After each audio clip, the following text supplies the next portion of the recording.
मैं आपके 2-3 अक्षर चेंज कर दूं और बोलूं कि इस तरह से लिखो, आपकी लाइफ में पैसा और शोहरत आएगा ही आएगा, बट आपको वो डेली 21 टाइम्स लिखना ही लिखना है।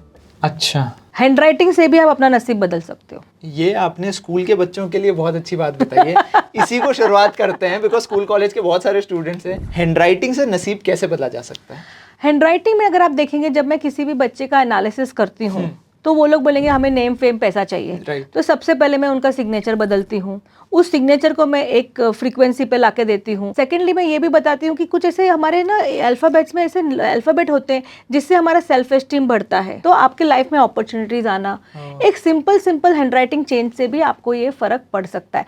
और अब मुझे बताइए, हैंड राइटिंग में आपको कितना पैसा लगेगा? फ्री है। फ्री है, आपकी खुद की हैंड राइटिंग है। एक अल्फाबेट अगर मैंने आपको 3 अल्फाबेट दिए लिखने को, तो क्या आप 21 बार नहीं लिख सकते हो दिन में? आपको 6 महीने में फर्क दिख जाएगा, 3 महीने में फर्क दिख जाएगा। तो ये जो स्कूल कॉलेज के बच्चे हैं, बिकॉज सबसे ज्यादा हैंड राइटिंग उन्हीं के डेली आजकल तो लिखते ही नहीं, कंप्यूटर पे रहते हैं। क्योंकि क्या जो आजकल का यूथ है उनको सबसे ज्यादा पैसा कमाने की, और स्कूल में ही they want to earn, and college में they want to earn more. So कहीं ना कहीं ऐसी कौन कौन सी टिप्स और ट्रिक्स हैं, जैसे आपने बताया कि राइटिंग चेंज करके, बट क्या क्या टेक्निक्स हैं यहाँ? तो उनको है ना, अपने सबसे पहले टी बार जो हम कहते हैं ना, अल्फाबेट टी जो होता है वो सेल्फ एस्टीम के लिए होता है और अपॉर्चुनिटीज के लिए होता है। तो जो उनका टी बार जो होता है ना, जब हम डिवाइड करते हैं उसको हाई पे होना चाहिए। मतलब जो टी अगर आप देखोगे तो लो पे नहीं होना चाहिए।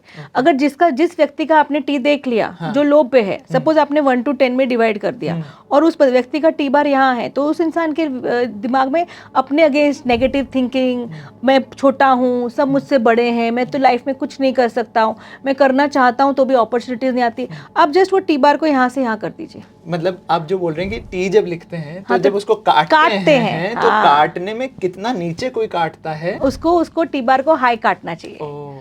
और कितने लोग मैं देखती हूँ उनको करना तो बहुत कुछ है, जो उनका टी बार है ना वो फ्यूचर में रहता है, मतलब वो पास्ट को काटते ही नहीं है। जैसे कि मतलब the T has to be completely, आप देखोगे 50-50 और टी ऐसा लिखेंगे और ये ऐसा ऊपर आ जाएगा। सो उनके कुछ गोल्स अचीव ही नहीं होते ना। हैंड राइटिंग जो है वो सबकॉन्शियस फिनोमेना है। अपने आप टी बार आप बराबर से करने लग जाओ, आपके लाइफ में 30-40% ये टी बार से ही चेंज हो जाएगा। ओके। दूसरा, आपको अगर पैसा चाहिए, अपने वाई लेटर्स जो हैं उसके वाई के और जी के जो लेटर्स हैं उसको कंप्लीट करिए। आपका जो वाई है वो नीचे जाता है, फिर आपको ऊपर लेके आना है। आप लोग सभी अपनी हैंड राइटिंग देखिए कि अच्छा ये बोलेंगे नहीं मैंने फास्ट लिखा है, फास्ट नहीं लिखा है। जो आपने अभी आज अपनी कोई हैंड राइटिंग आपने 2 महीने पहले लिखी है, 1 महीने पहले लिखी, 2 दिन पहले लिखी, आप देखिए आपने अपने वाई बार को कितना नीचे लेकर गए हैं और ऊपर लेकर आए कि नहीं आए। बहुत सारे लोगों को मैं हैंड राइटिंग देख के बोल देती हूँ कि आपके लाइफ में तो पैसा नहीं है। बोले हाँ, आपको कैसे पता? आपकी राइटिंग बता रही है। और मैं फिर उनको ये छोटा सा उपाय दे देती हूँ, मैंने बोला ये करके देखो। अब जो फॉलो करते हैं ना कुलदीप, वो पैसे वाले बनेंगे। सुन के भूल गए तो भूल जाओ, फिर पैसा भी आपको भूल गया। मतलब अगर आप ये पॉडकास्ट देख के बहुत सारे लोग, क्योंकि एक जनरली क्या है, लोग कमेंट करने में सबसे आगे, अरे ऐसे थोड़ा ना पैसा आता 100% होता है। मैं आपको अपनी 2008 की हैंड राइटिंग दिखा दूं और आज की दिखा दूं, मैंने सिर्फ ये 3 चीजें इंप्लीमेंट करी थी अपनी राइटिंग में।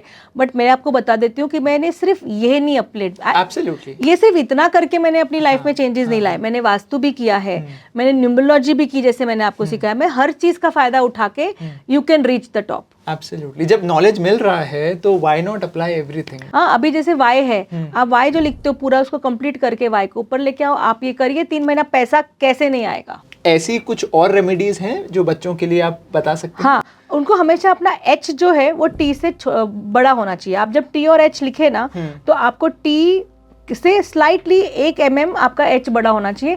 इससे इंसान के लाइफ में नॉलेज जरूर आएगी। एच और टी में ही होना चाहिए, टी और एच। हाँ, टी इज ईगो, टी आपका अहंकार होता है। अच्छा। आपके अंदर जो कॉन्फिडेंस होता है, जो बच्चे बोलते हैं ना मेरे पास कॉन्फिडेंस नहीं है, मैं बोलती हूँ टी बार इंक्रीज कर दो, कॉन्फिडेंस भी आएगा, अपॉर्चुनिटीज भी आएगी। और एच होता है आपके नॉलेज के लिए। अच्छा।